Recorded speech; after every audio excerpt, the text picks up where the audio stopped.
Kenapa kamu tanya begitu? Hah? Kenapa? Karena siapa kamu tanya begitu? Siapa yang suruh siapa? Hah? Karena hanya ingin tahu saja. Nah.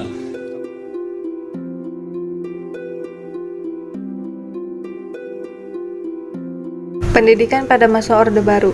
Di masa Soeharto, pembangunan pendidikan mengalami kemajuan yang sangat penting. Pembangunan sekolah dasar Impres atau SD Impres, program wajib belajar, dan pembentukan kelompok belajar atau kejar, yang bertujuan untuk memperluas kesempatan belajar, terutama di pedesaan dan bagi daerah perkotaan yang penduduknya berpenghasilan rendah.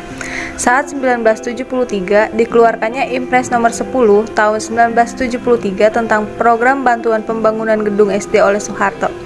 Sebelum program rencana pembangunan 5 tahun Repelita dilakukan, jumlah gedung SD di tahun 1996 sebanyak 60.023 unit dan gedung SMP 5.897 unit. Setelah di awal Pelita 4 menjadi 150.000 gedung SD dan 20.000 gedung SMP.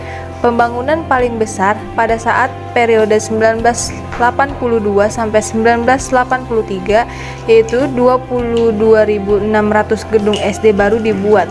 Selain peningkatan gedungnya, terjadi juga peningkatan jumlah guru. Sebelumnya ada ratusan guru, tetapi naik menjadi 1 juta guru. Total dana yang dikeluarkan sebanyak 6,5 triliun. Program wajib belajar di era Soeharto dilaksanakan pada 2 Mei 1984 di akhir Pelita 3. Kebijakan Soeharto bertujuan untuk memberikan kesempatan yang adil dan sama kepada seluruh anak Indonesia yang berusia 7 sampai 12 tahun menempuh jenjang pendidikan dasar selama 6 tahun. Pemerintah mengupayakan program beasiswa untuk anak-anak yang berasal dari keluarga kurang mampu dan terbitlah GNOTA, Gerakan Nasional Orang Tua Asuh.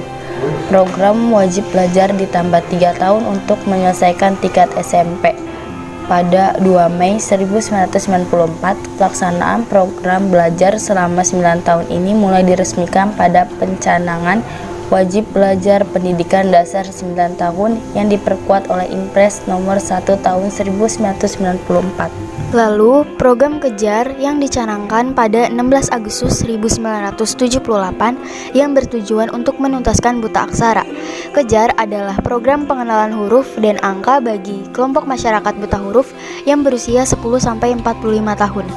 Tutor atau pembimbing setiap kelompok adalah masyarakat yang telah dapat membaca, menulis, dan juga berhitung dengan pendidikan minimal sekolah dasar.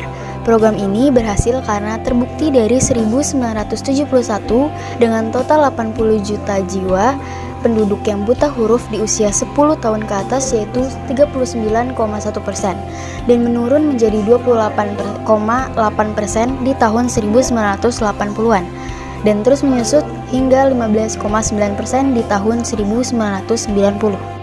Selanjutnya adalah keluarga berencana atau KB. Program ini dibentuk dengan tujuan untuk pengendalian pertumbuhan penduduk.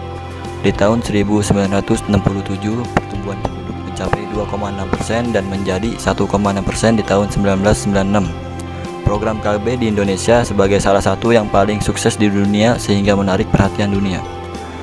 Program ini dilaksanakan oleh Badan Koordinasi Keluarga Berencana Nasional atau BKKBN.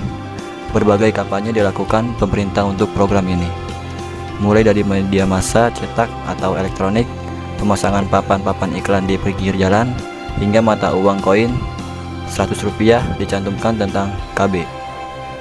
Pada akhir 1970-an sampai 1980-an, program ini disiarkan di TVRI. Pada tahun 1967, ditandatanganinya Deklarasi Kependudukan PBB di Indonesia, sehingga secara resmi Indonesia mengakui hak-hak untuk menentukan jumlah dan jarak kelahiran sebagai hak dasar manusia, dan juga pentingnya pembatasan jumlah penduduk sebagai unsur perencanaan ekonomi dan sosial. Keberhasilan Indonesia dalam program ini dipuji oleh UNICEF, karena dinilai berhasil dalam menekan tingkat kematian bayi dan mesejahterakan kehidupan anak-anak di tanah air. UNICEF juga mengemukakan bahwa tindakan Indonesia patut dijadikan contoh bagi negara-negara lain yang tingkat kematian bayinya masih tinggi. Dan yang terakhir adalah kesehatan masyarakat, Posyandu.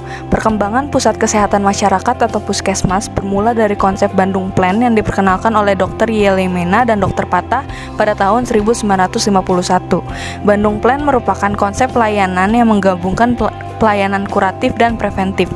Pada 1956 didirikannya proyek Bekasi oleh Dr. Y. Sulianti di Lemah Abang, yaitu model pelayanan kesehatan pedesaan dan pusat pelatihan tenaga.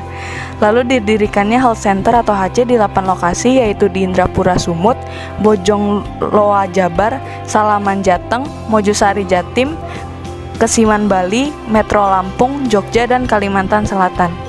Tanggal 12 November 1962, Presiden Soekarno mencanangkan program pemberantasan malaria dan di tanggal tersebut menjadi Hari Kesehatan Nasional atau HKN. Pada tahun 1968, konsep puskesmas ditetapkan dalam Rapat Kerja Kesehatan Nasional dengan disepakatinya bentuk puskesmas yaitu tipe A, B, C. Kegiatan puskesmas dikenal dengan istilah basic. Ada basic 7, basic 13 health service yaitu KIA, KB, Gizimas, Kesling, P3M, PKM, BP, PHN, UKS, UHG, UKJ, lab, pencatatan dan pelaporan. Kemudian di tahun 1969 tipenya menjadi A dan B. Pada tahun 1977, Indonesia ikut menandatangani kesepakatan visi Health for All by the year 2000 di Alma-Ata, negara bekas Federasi Uni Soviet, pengembang dari konsep primary healthcare. Kemudian di tahun 1979 dihapusnya pentipuan pada puskesmas dan dikembangkan piranti manajerial perencanaan dan penilaian puskesmas, yaitu microplanning dan stratifikasi puskesmas.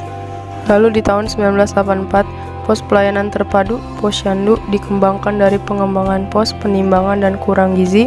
Terdapat 5 program Posyandu yaitu KIA, KB, Gizi, penanggulangan diare, dan imunisasi. Posyandu tak hanya melayani balita saja, tetapi untuk melayani ibu hamil juga. Posyandu saat ini menjadi andalan kegiatan penggerakan masyarakat atau mobilisasi sosial seperti PIN, campak, dan vitamin A. Perkembangan puskesmas menampakkan hasilnya di era Orde Baru. Salah satu indikatornya adalah semakin baiknya tingkat kesehatan. Pada sensus 1971, hanya ada 1 dokter untuk melayani 20,9 ribu penduduk, hingga di sensus 1980 menunjukkan bahwa 1 tenaga dokter untuk 11,4 ribu penduduk.